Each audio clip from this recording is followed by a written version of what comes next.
जी अस्सलाम वालेकुम। वालेकुम सलाम सबको, सब दोस्तों को। मुश्ताक अहमद साहब, आप खैरियत से हैं? और अस्सलाम वालेकुम, वालेकुम अस्सलाम, ये भी आपको कभी कभी सुनने को मिलता होगा एक ही तरफ से। नहीं, ये मैंने पिक किया शायद से। अब मेरी भी जब दोस्तों को फ़ोन करता हूँ ना, तो मैं भी कहता हूँ अस्सलाम वालेकुम, वालेकुम अस्सलाम।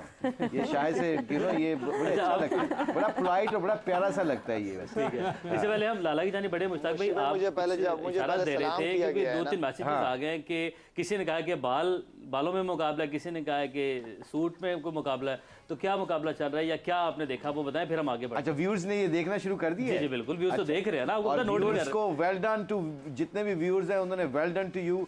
मैंने आते ही सबसे पहले जो सेट पे देखा है ना, इन दोनों के बाल देखे हैं, ऐसे खड़े हुए हैं, ऐसे खड़े हुए हैं जैसे खड़े होने का हक है। जैसे सीढ़ियां नहीं लगा के आप ऊपर चढ़ते।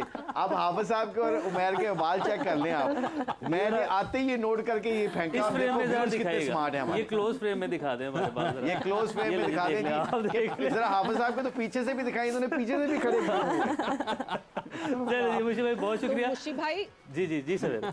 मुशी भाई, आप हील वाले जूते पहनते थे हाइट बढ़ाने के लिए, ये बाल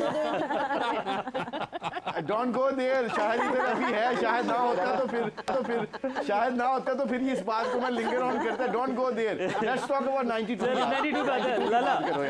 लाला जाना चाहते हैं, जैसा कि हमारी गुफ्तगू चल रही है लीडरशिप के हवाले से, और 92 के हवाले से आपकी क्या यादें हैं, और लीडरशिप के हवाले से मैं आपसे जानना चाहता हूँ कि क्या लीडरशिप क्वालिटीज लीडर बनाए भी जा सकते हैं या ये बिल्ट इन होती हैं, खुदा ताला की तरफ से आपको जो नेमत मिल जाती है उसको मजीद सिर्फ निखारा जा सकता है?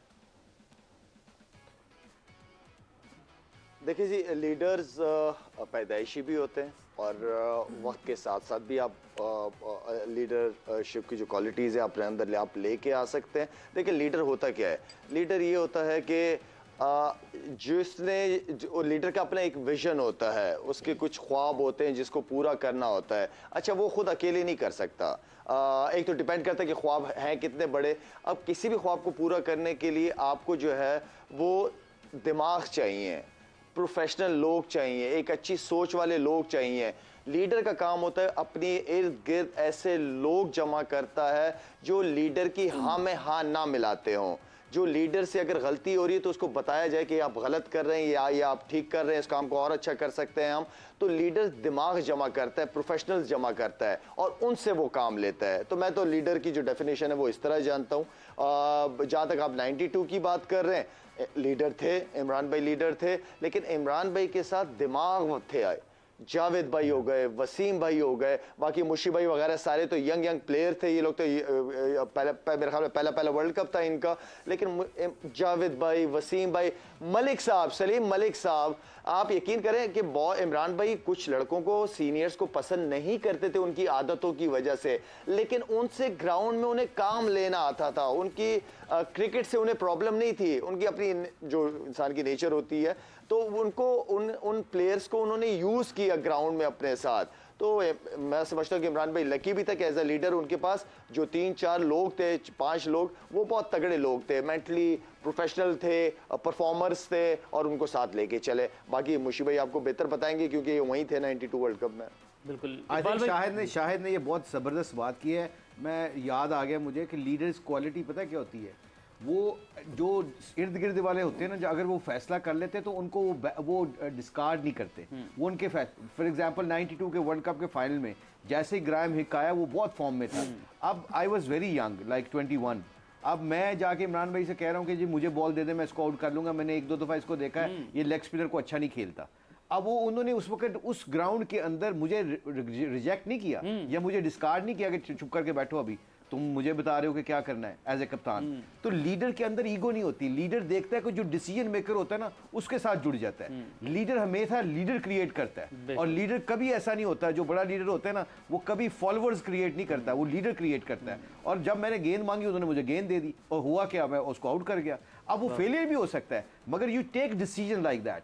आप जब ऐसे दुनिया में जब ऐसे लीडर्स की लीडरशिप की बात करते हैं ना, तो आपने प्रोएक्टिवली, जब आपको पता चलता है कि एक बंदा आपके लिए लड़ने के लिए तैयार है और वो कुछ करने ही लगा है, आपको फिर डाउट नहीं आना चाहिए, फेलियर से नहीं घबराना चाहिए। तो आई थिंक ये 3-4 क्वालिटीज है ना, जैसे इंजी था, इंजी पूरी रात वॉमिटिंग करता रहा, पूरी रात उसको मोशंस लगे रहे हैं, पेट खराब उसका। अगले दिन मुझे आके कहता है, इमरान भाई तो शर्माते थे वो, तो इंजी ने आके मुझे कहा कि मुझे यार बात कर लो उससे, इमरान भाई से बात कर लो कि स्किपर से जाके कह दो कि मैं नहीं खेल सकता, पूरी रात मैं सो नहीं सका तो मैं नहीं खेल सकता। नंबर 3 और ओपन बैटिंग कर रहा था पूरे मैचों में, पूरे वर्ल्ड कप में। तो इमरान भाई के पास मैं गया, वो लंच करने लगे थे, तो मैं कहा इमरान भाई इंजीज नहीं खेल सकता, पूरी रात सो नहीं सका और उसको मोशंस आते रहे, वॉमिटिंग करता रहा।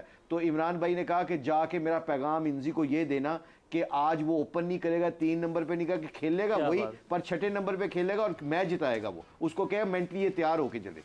ये एक बिलीव होता है, जब आपको ये बिलीव का पता चल जाता है ना, तो फिर you fight till the end of the ball. Iqbal भाई, कोई आप भी, क्योंकि आपकी जो याददाश्त है उसको हम सब भी मोतरफ हैं, आप भी कोई ऐसा किस्सा, कोई ऐसा वाकया के हवाले से, और एक सवाल सईद अनवर के हवाले से भी किया जा रहा था कि सईद अनवर को पिक नहीं किया गया था, उससे पहले डेब्यू भी हो चुका था, अच्छी फॉर्म में भी थे, तो इस हवाले से आपके पास हैं कुछ ऐसी यादें, बातें? देखिए, मेरे पास तो शाहिद आफरीदी की यादें हैं, मुश्ताक की यादें तो मैंने बता दी, 53 बरस के हो गए माशाल्लाह मुशी, और इनकी यादें तो पिछले प्रोग्राम में बता दी, लेकिन नहीं ये नहीं, जब आजकल सॉरी इकबाल भाई, एक तो सलाम हो आपको, आजकल मेरी एज के पीछे सारा क्राउड पड़ा हुआ है, ये क्या चक्कर है आजकल? अभी इरम ने भी शुरू में कहा, आपने नजरअंदाज कर दिया। Do I look very odd? बुरा तो नहीं लगने लग गया कहीं? नहीं, ये हालांकि गोल्डन जुबली मुकम्मल कर चुके हैं, लेकिन लगते नहीं है ना। बाद लोग होता है कि जिनकी एज ज्यादा होती है वो कम लगते हैं, लेकिन मुशी कम लगते हैं। शाहिद की मैं बताऊं आपको, शाहिद जब 4 अक्टूबर 1996 को वर्ल्ड कप जो वहाँ श्रीलंका के खिलाफ मैच कीनिया में खेल कर 30 बॉलों पे सेंचुरी की, उस वक्त मैं एक अखबार में था, और मैं शाहिद को तो शुरू से कवर कर रहा हूँ जब ये KESC में खेलते थे अंडर 19, क्योंकि इनके भाई तारिक आफरीदी इनको बड़ा उस वक्त प्रमोट करते थे कि मेरे भाई में बड़ा टैलेंट है। तो मैं दिलचस्प वाकया बताऊं कि शाहिद उस वक्त नए नए आए थे, और अब तो माशाल्लाह पूरी दुनिया इन्हें जानती है। तो ये मेरे दफ्तर आए और नीचे गार्ड ने इनको रोक लिया। गार्ड ने कहा कि कौन है, उन्होंने बताया कि उनको बताओ कि मेरा नाम शाहिद आफरीदी है। तो मैंने उसको कहा कि, मैंने कहा भाई ये तो पाकिस्तान का अपकमिंग स्टार, इसको ऊपर भेजो। तो ये गुलाब जामुन लेकर आए थे, क्योंकि इन्होंने 37 बॉल पे 100 किए थे, तो ये गुलाब जामुन लेकर आए थे और इन्होंने खिलाया, और उनका पहला इंटरव्यू मैंने वही अपने अखबार के लिए किया। तो ये तो यादें हैं, लेकिन 92 के वर्ल्ड कप की जो यादें हैं वो कौन भूल सकता है। जिस तरीके से जावेद मियांदाद ने किरण मोरे का मजाक उड़ाया था जंप कर करके, और वो वाकया बड़ा मशहूर हुआ। और भी बहुत सारी चीजें 92 के वर्ल्ड कप है, एक बड़ी लंबी तारीख है। मुश्ताक क्योंकि खुद वहां मौजूद थे तो मुशी ज्यादा बेहतर तौर पे बता सकते हैं। सवेरा आपकी जाने बढ़ते हैं, और 92 इससे पहले 96 की जाने बढ़े। आप 92 के हवाले से, पूरा पैनल हमारे साथ मौजूद हैं, कोई सवाल या आप भी कोई बात करना चाहें? मुशी भाई, मैं फिर मुशी भाई से पूछना चाहूंगी, हम बार बार बात करते हैं the role of Javed Miandad, because obviously कप्तान के साथ जिस तरह आपने कहा ना थॉट प्रोसेस होती है, ऐसे प्लेयर्स होते हैं जो हेल्प आउट करते हैं in the current team. Obviously मैं कंपैरिजन नहीं करवाऊंगी, मगर ऐसे स्ट्रीट स्मार्ट प्लेयर होना बहुत इंपॉर्टेंट होता है। ऐसा कोई खिलाड़ी जो आपको हमारी टीम में दिखता है, जो बाबर को इस तरह का सपोर्ट दे सके, ऐसा स्ट्रीट स्मार्ट हो सके जिस तरह जावेद मियांदाद साहब थे? देखिए, हर टाइम की एक वैल्यूज़ होती है, हर टाइम के ऊपर आपने अपने प्लेयर्स को देखना होता है। हम इस टीम के बारे में जो सबसे ख़तरनाक चीज़ भी है, वो सारों की एज एक बराबर है। तो इसमें से एज का डिफरेंस होना, जो मैं एज को लेके आया हूँ ना पेपर्स के ऊपर, कि हर टीम जो चैंपियन बनी है वर्ल्ड कप में, उसमें 4-5 प्लेयर ऐसे थे जिन्होंने परफॉर्मेंस की, जिसको हम सीनियर कहते हैं। Once again I have to say this, जो सीनियर प्लेयर होते हैं उनकी परफॉर्मेंस उनको सीनियर करती है, नंबर 1, और नंबर 2 उनके मॉरल्स वैल्यू, जो इज्जत कमाते हैं वो यंगस्टर्स को कोच करके, ऑनरशिप लेके, वो जो इज्जत है, जैसे शाहिद ने भी कहा कि हमारे सीनियर बहुत अच्छे थे कि हमें उन्होंने ऑन किया था। आज इस ड्रेसिंग रूम में इतने ऑनरशिप लोग इस एज के, सेम एज के हैं, सेम एज के लोगों की बात जो होती है ना, एक दूसरे को इतनी जल्दी दिल पे नहीं उतरती।